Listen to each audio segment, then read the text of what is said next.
Hey guys, so welcome back. Today I want to share with you a very creative sequence, one of my most sort of out there yin sequences that I've created over the years, and I call it the clock. It's called the clock because we work the femur, which is your thigh bone, in a round, we work around it all the way. And then we work the torso and the spine also in a similar way, sort of rotating it around. We do one whole side and then we do the other side. So it's almost like split in two halves, and it's quite unusual for my sequences. Usually we'll do a pose, one side, other side, rest, then do another pose. Instead we do 6 postures on one side, we rest, we do 6 on the other side. Now this can make it very challenging for some, so I'm going to encourage you to be very mindful as you go through the sequence. It also, the way we transition is somewhat unusual. Like I said, it's somewhat creative. Now this is actually very good for us. It's good for our brain to have to move in different ways and to try and comprehend different ways of positioning our body, doing maybe the same postures but in a different way. So I want you to really keep an open mind. I don't do these things without a purpose. I don't change things up just for the sake of changing them up, although there is value in that. But it is a good idea for us to do things differently from time to time. So this is outside of the box. That is good for us to do that, to get outside the box from time to time. So as usual, if you enjoy the class, please give me a thumbs up or a like or a heart, depending on where you are. If you have any questions, leave them for me in the comments below. I'm always checking those and happy to answer any questions that come up. And then finally, if you enjoy this kind of content, please consider subscribing to my YouTube channel or maybe even joining the Patreon page and helping me out a little bit financially so that I can continue offering this content basically free of charge or on a donation-based basis. Thanks again for watching. Hope you enjoy it, and I'll see you next time. Thank you. So just coming to relax on your back to start in what we call a Pentacle pose in Yin. And as Taylor and I were speaking about before the beginning of class, this can be a very stressful time of year. And stress is always felt in our body as a type of contraction, either in our muscles or our viscera.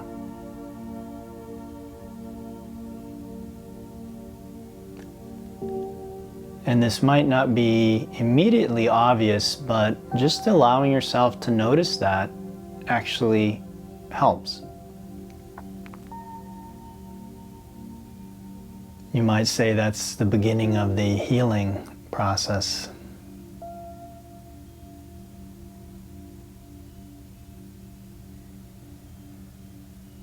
Nothing may change in this moment. But again, that's why it's called a healing process. It's not a moment of healing.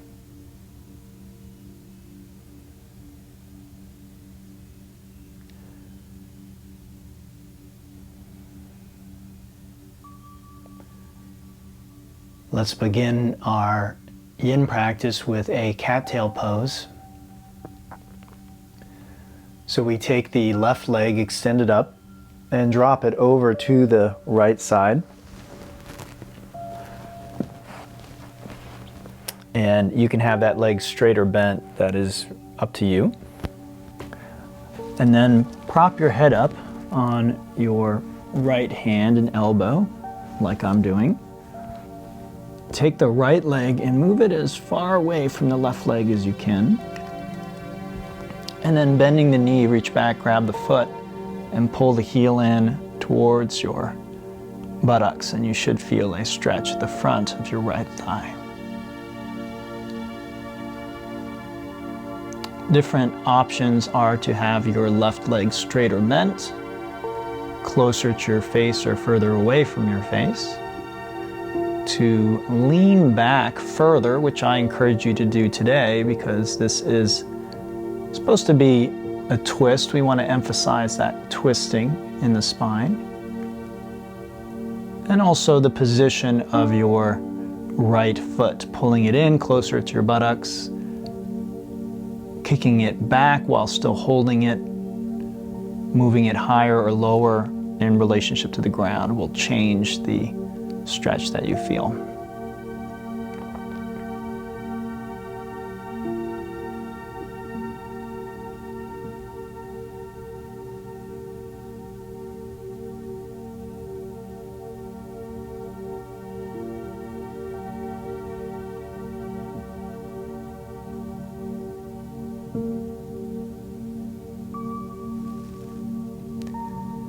As always, be sure that you feel the stretch in the front of your right thigh and that this is within the range of what you feel your body can do safely.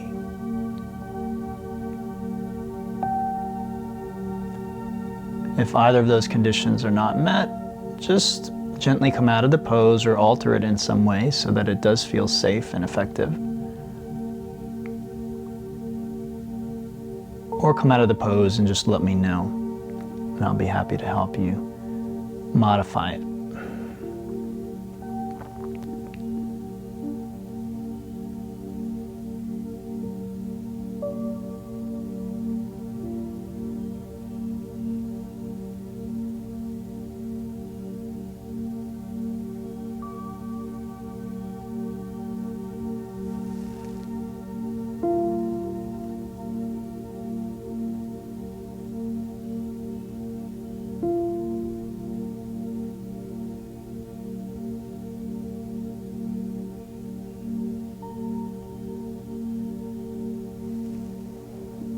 Today we're doing 3-minute holds, so we have less than 30 seconds left in this one.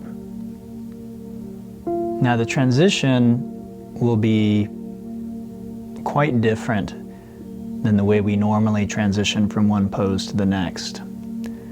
So I really want you to pay attention to how I get into the next posture. Otherwise, you end up switching legs or get off in some other pose than the one we're intending to do. Okay, so to transition, we let the right leg straighten out.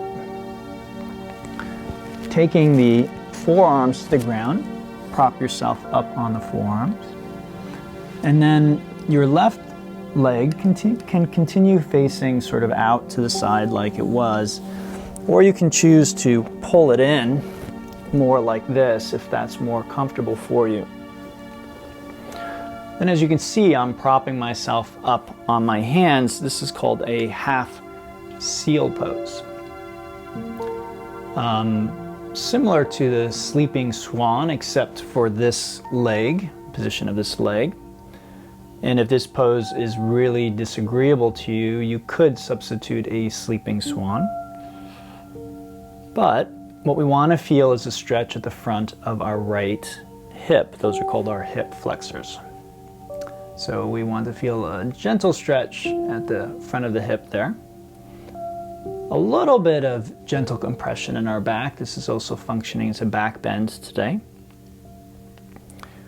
And once again, we want it to feel safe, and especially for this knee and this ankle. So again, don't be afraid to play around with the position of the knee and the foot.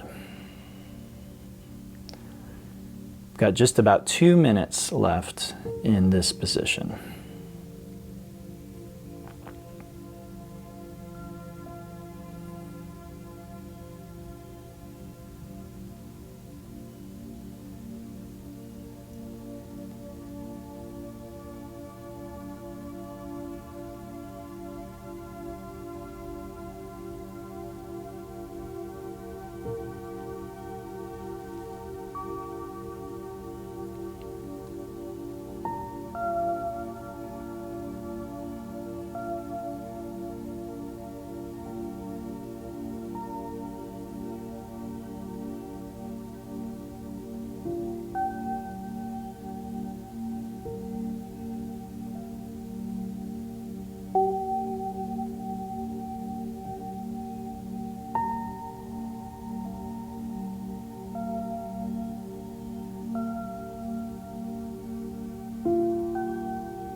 We've got less than a minute left here. One thing I'll mention is sometimes just moving your torso around in this pose can make the difference between whether you feel a strong stretch in your hip flexors or not. And just as a reminder, the hip flexors run up over your hip, along the inside of your pelvis, and then attach to your spine and run up to your lowest set of ribs. So it can be a very unusual sensation stretching the hip flexors. It can feel like it sort of runs into your abdomen, and that's a good thing. That's what we want to feel.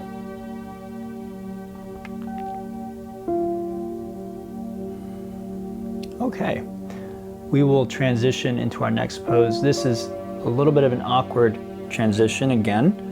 And again, just have fun with this. I know that this can be a little bit unusual or challenging for people, but when you teach as much as I do, it's both fun for me as a teacher and fun for my regular students to do something a little different off the beaten path. So if this is your first yin class ever, then maybe choose another sequence, come back again and do another class with me, and then, well, you know, it would be different. But all of you have been with me before, so that won't be a problem. So what we're going to do is we're going to take the back leg and swing it around. Okay, so we're in this position, but I'm just going to turn for the sake of the camera. You can choose whether you want to turn or not on your mat. I'm just going to turn so that I'm facing the camera. Okay, so this left leg really hasn't changed from the last pose. What I've done is swung this leg around to this position. Okay. And then what I'm going to do is fold over this leg so that I am stretching my waist on this side. Okay. So I'm coming over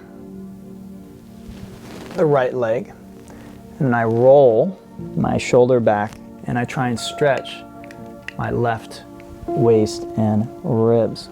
Okay. So I'm stretching the inside of this thigh, hopefully, maybe the back of the thigh as well, but hopefully the inside of the thigh, and then along here, the waist and ribs on the left side. I'm just going to take this off because as I practice, I usually heat up a little bit.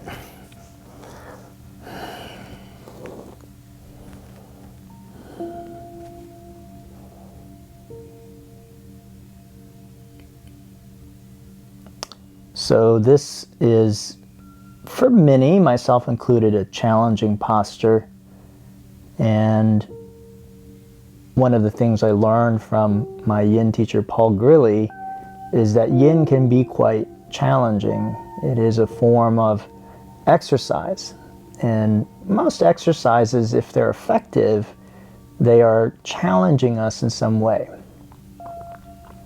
Doesn't matter if it's a physical exercise or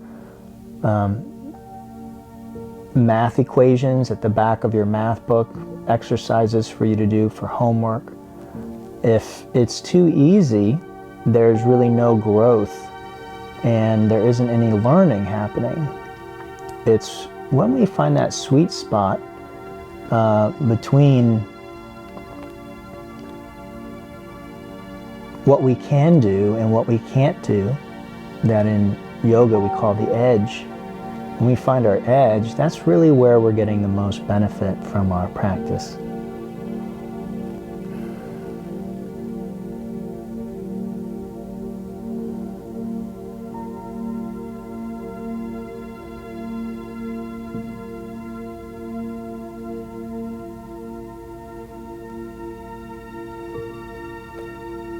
A little less than a minute left.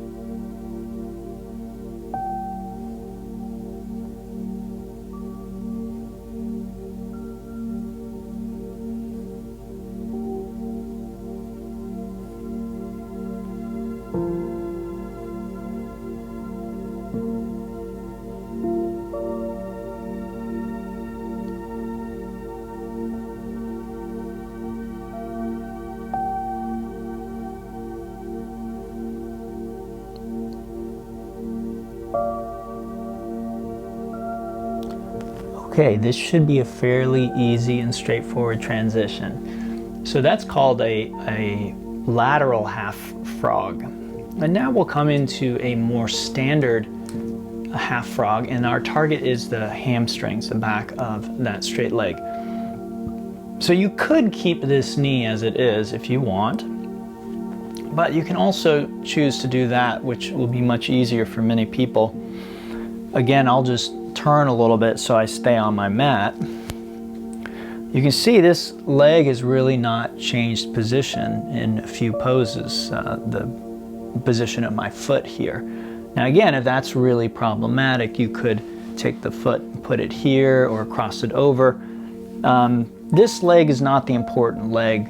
I'm just keeping it here for consistency. Like I said, this sequence was kind of a creative, fun sequence to see if we could keep certain parts of the body in the same position as we stretch this right leg.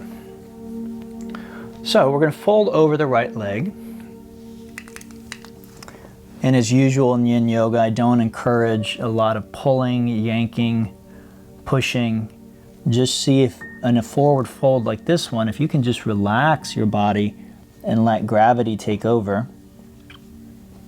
Again, this is a pose called half frog. It's a type of half frog pose.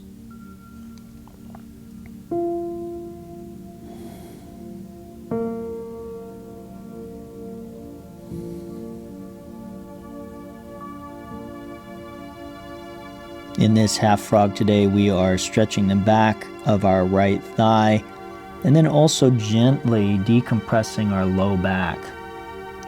So just like every other pose in the sequence today, it serves a dual function, one for the hips and one for the spine.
All right, so let's transition to the next pose.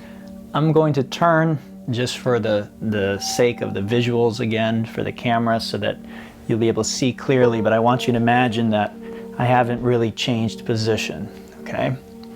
So again, this can be a little bit of an awkward transition, but again, we're doing this so that we can keep working this thigh in the same way. So if you understood anatomy and you understood the way our body works, then you'd understand why I was moving us in the way that we're moving. All right?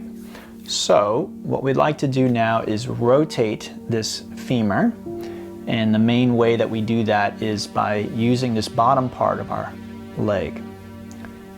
This leg we want to send behind us, and this is a pose called a sleeping swan, and we are going to add a twist to our sleeping swan, literally. So this is a twisted swan, you might say. So we take this left leg, bring it behind us, we bend the front knee to more or less a right angle. So let's come into just a standard sleeping swan first, which would look like this. So in the standard sleeping swan, we want to feel it out here, okay? And then this, our knee and our ankle on the right side need to be free from duress. So we should not be feeling a lot of pain or discomfort. If there is discomfort, it needs to again be within the range of what we feel our body can do safely. Now, once you're in this position, we want to add the twist. Now, the twist can be really difficult, but again, I'm going to encourage you to try and do it. This is the only sequence in which I teach this posture. And so don't worry, we're not going to do it again for a long time. And it's good for us, again, to try and get outside of what is easy for us to do. So to add the twist, I bring my left shoulder to the ground and I place my right palm onto my left. Now I could even do that, okay, so I can push back even more aggressively if I think that that's appropriate. I could also stay here with it. So again, I'm just trying to push that shoulder back. And one thing I'll mention about the hips is we don't want the hips to roll too far to the left. So one option is to maybe place a block, if you have one, or a blanket under that hip. Try and stabilize it, okay? Now, like anything in life, different postures are going to be more or less effective for different people. Now, as we twist the spine, we still want to feel the stretch here, okay? So if we do this properly, that can actually increase the sensation of stretch in that hip. And again, part of that is keeping that hip toward the ground. So not rolling those hips too far over, which can be difficult as you add the twist, right? Because the twist is pushing you in that direction. So experimentation is key because our bodies are all different.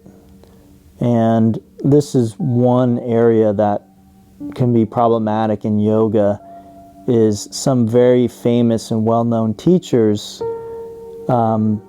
actually don't recognize this. And so they teach whole groups of people to teach yoga in a very rigid way, with the assumption that everyone's going to experience the same thing. And that's just not the way that it is. Our bodies are very different, not just visually on the surface, but even all the way down to our bones.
All right, so this next transition should be fairly straightforward.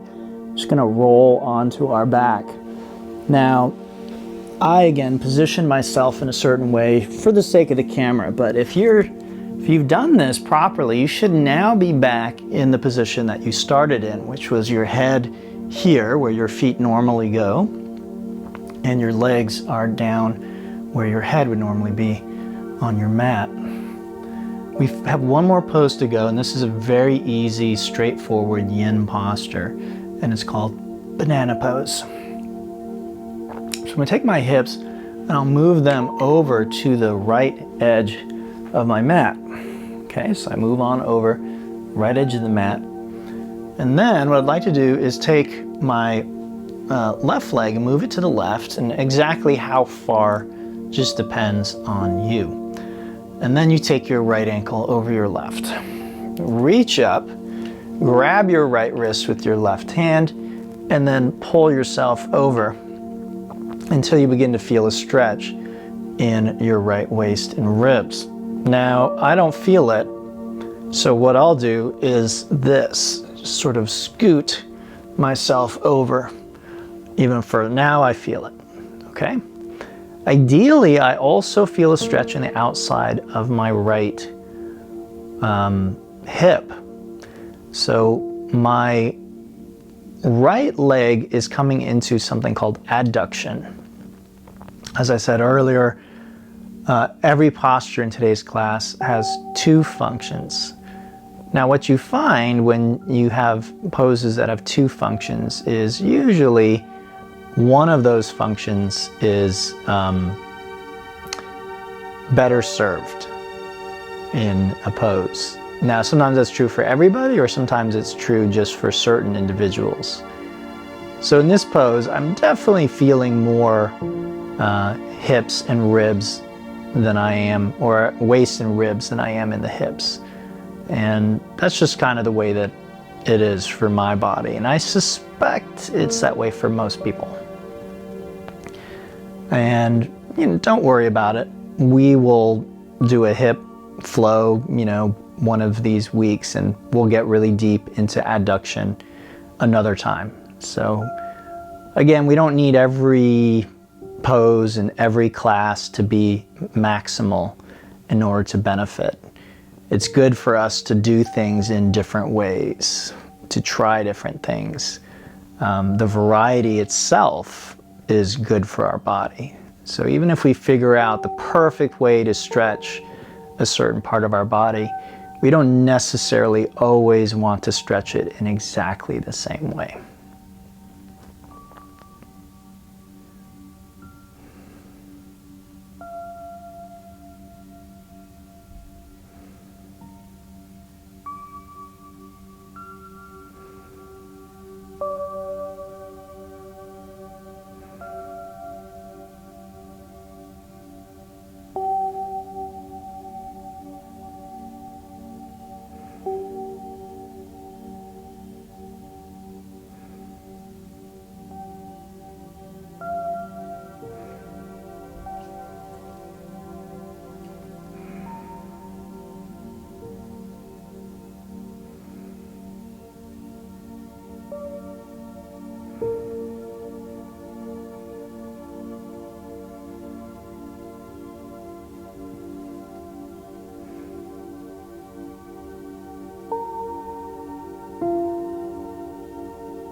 All right, we'll come out of the banana pose, and we just do that by coming to a more neutral position for our body.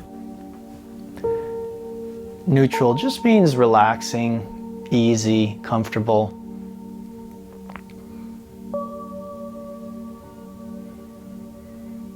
And again, in Yin, we call that a Pentacle pose.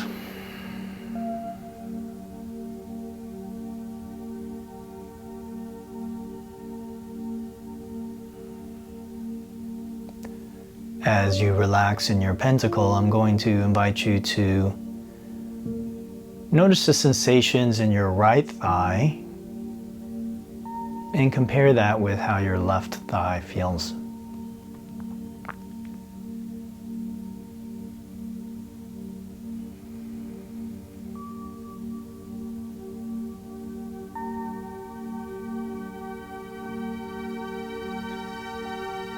Hopefully you feel a difference between the two sides.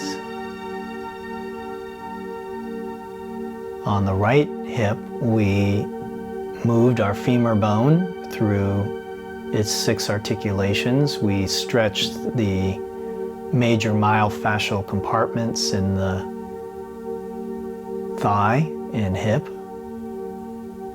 And hopefully that has left a little bit of a tingly sensation, a brightness or lightness in that part of your body.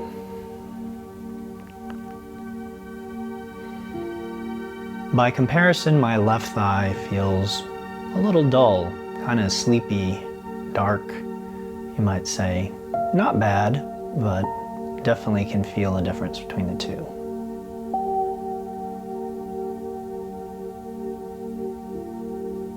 If you don't feel a difference, don't worry about it.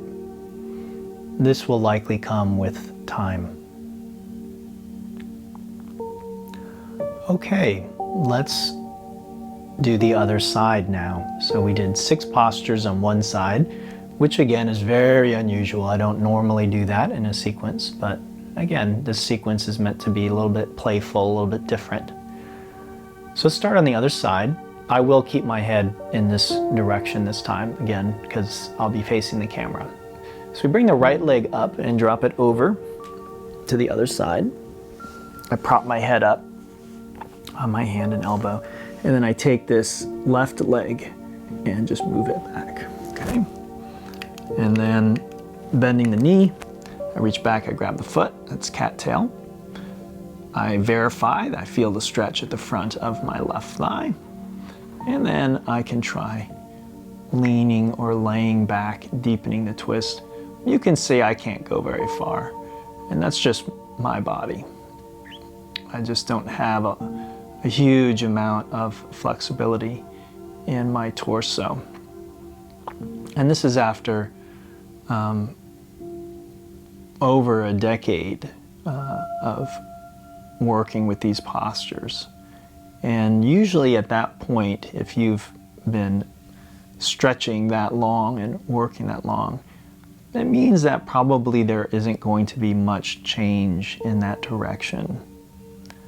And one quote I've heard about what yoga practice really is learning to change the things that we can change and to accept the things that we can't change.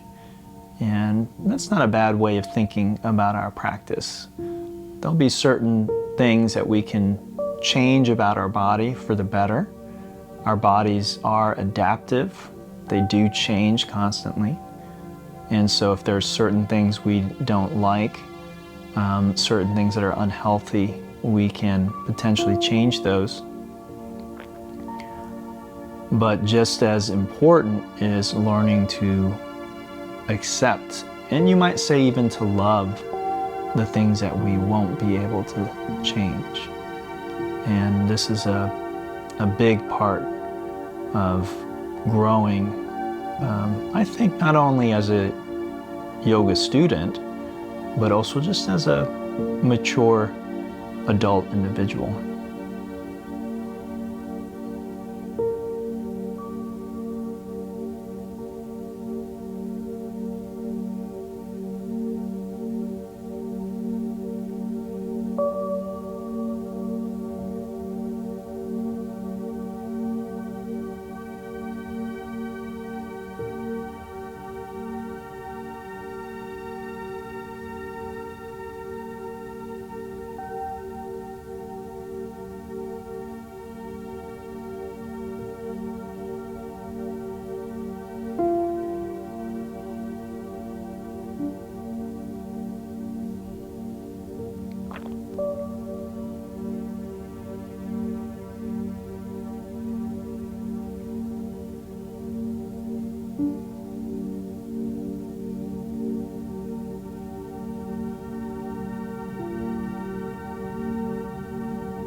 Okay, so we're going to transition, and this transition shouldn't be that difficult if you just follow my direction. Take that left leg, straighten it, and remember that it is the left leg that is the active leg. And then I prop myself up on my elbows and hopefully the hands.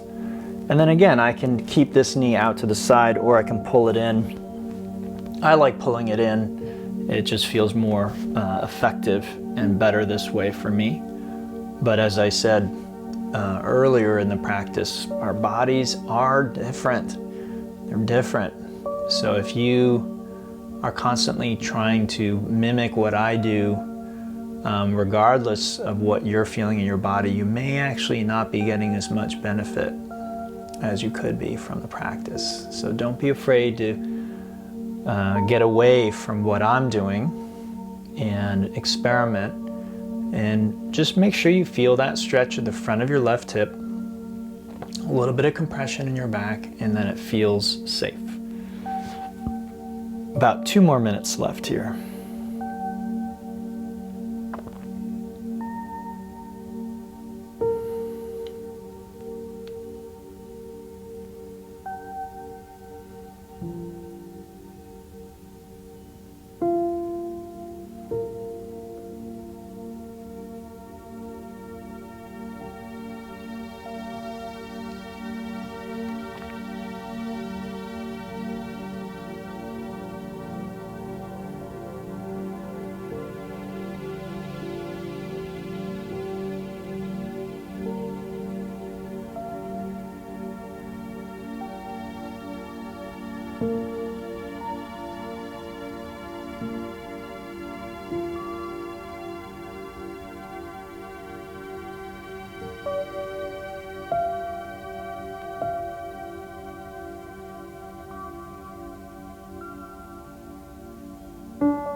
Right, so this is a little bit of an awkward transition.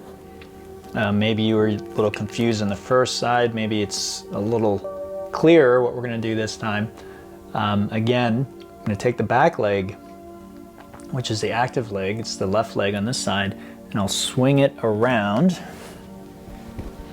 Okay, so I'm in this position. This is a half frog, this position. Anytime my legs are in this orientation of this leg bent in this way and this leg straight, that's going to be some form of half frog.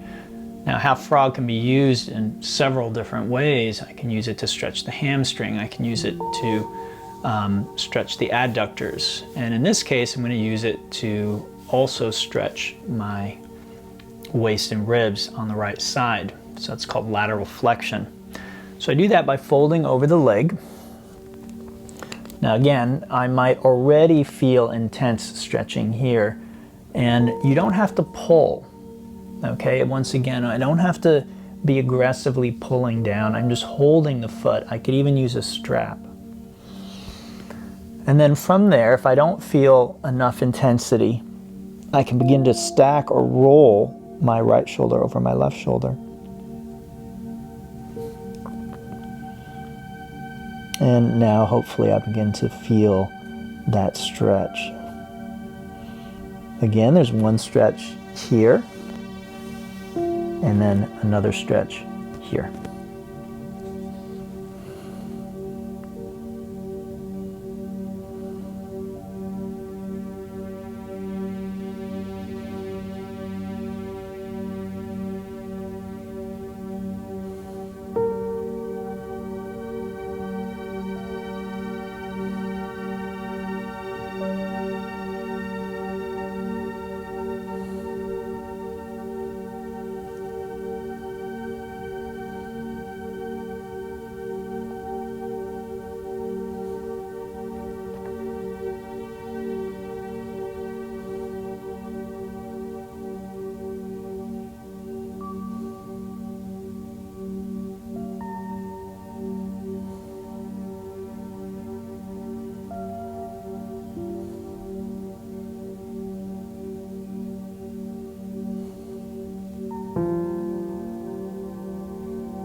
Okay, let's transition to our next posture, and this should be again a fairly simple and easy transition.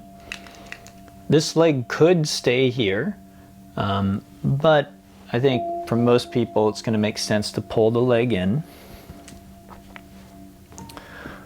And as always, feel free to sit on a block or a blanket if that makes this easier.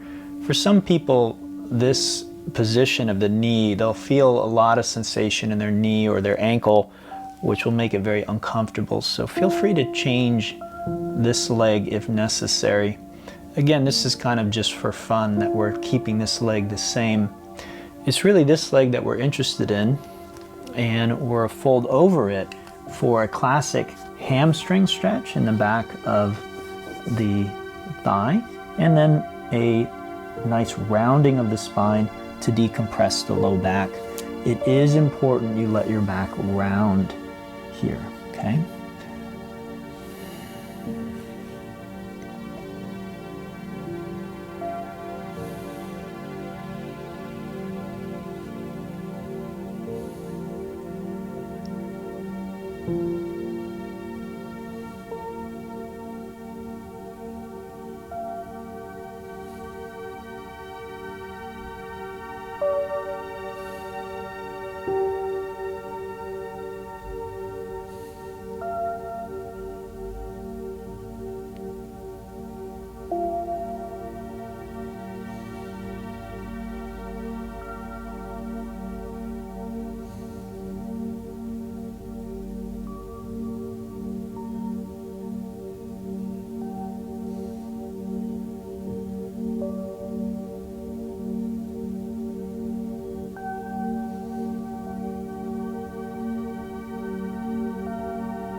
Okay, we're going to transition. Again, this might be one of the more awkward transitions in today's class. And again, I'm going to turn just for the sake of the facing the camera as I do this, but you shouldn't have to turn. Okay, so I take this front leg and I'm going to place it into what is called an external rotation. I do that by putting it in this position. And then from there, I'm going to take this leg, send it back behind me, and I come into what is a pretty typical posture for Yin Yoga. It's called Sleeping Swan. And the stretch is here on the outside of the hip. Now what I'd like to do is add a twist, literally. So right shoulder to the ground, palm up, and then left palm into right palm. And I just press myself back into that twist. And hopefully as I do that, I do not lose the stretch in the outside of my left hip. Now, as I mentioned earlier, this is an awkward position for many, and that includes me. This is not particularly easy for my body. I suspect there's probably some people out there who could do this quite easily and enjoyably, but I don't just teach what is easy for me. And this might even be impossible for some people, and that's okay. Then you just do the standard Swan. What I like to say and tell my students is the key is just to always do your honest best. And our honest best can change from day to day and indeed even moment to moment. So if really your best is just the standard Swan, if you've tried doing this to the best of your ability and you've not found a way to do it effectively, that's perfectly fine. We don't need to feel guilty or like we are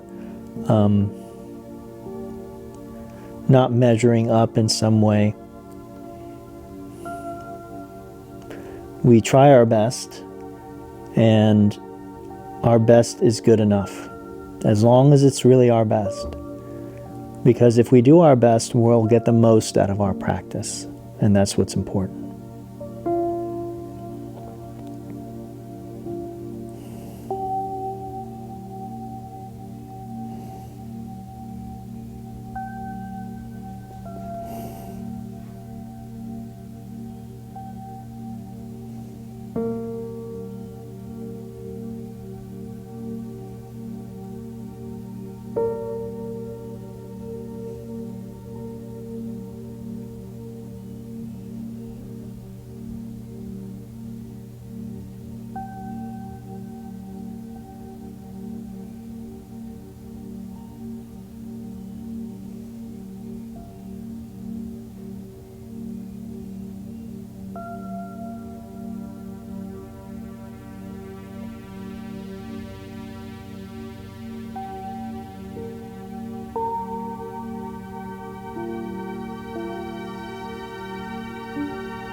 All right, this should be fairly easy. We roll onto our back. Either direction should be fine. I wouldn't worry too much about which way you go. We have one more posture left here. So moving our hips to the left edge of the mat, bringing our right leg to the right, and then crossing the left ankle over the right. Reaching up, we grab the left wrist and pull ourselves over. And again, if you're like me, you may need to move your upper body over more aggressively.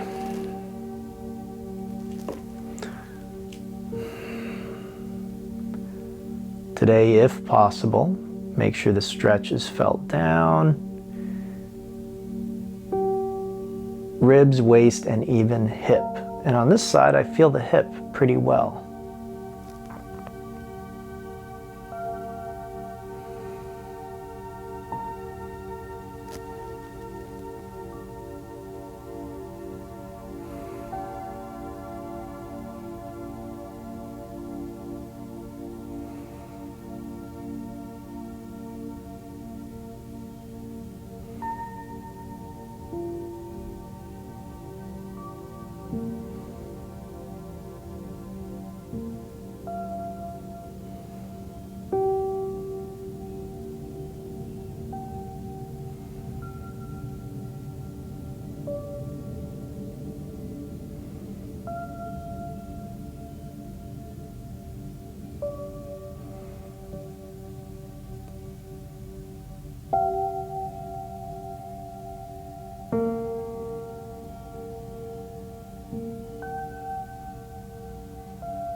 All right, let's unwind. We'll come back onto our back into the pentacle position, which again just should be a relaxing position, probably on your back, but there could be other positions. Relaxed, comfortable, easy.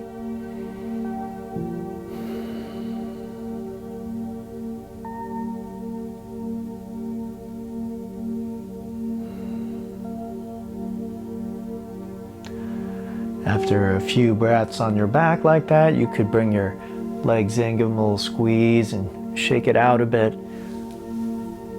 And then when you're ready, coming into your final relaxation, just letting your body rest in stillness for the next few minutes. Generally, you want your palms up. You could have them in any position that is comfortable. Head centered, chin tucked in slightly, eyes closed.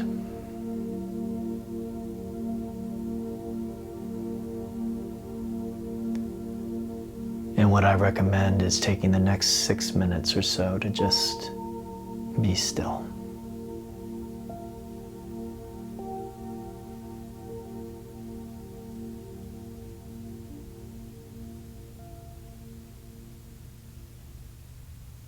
All right, guys, I hope you really enjoyed that. Once again, please give me a thumbs up, subscribe to the channel, or join my Patreon page, and leave me comments below, any questions that you have. I'd love to hear what was your hardest pose in today's class, and also which pose did you enjoy the most. Thanks again. Namaste.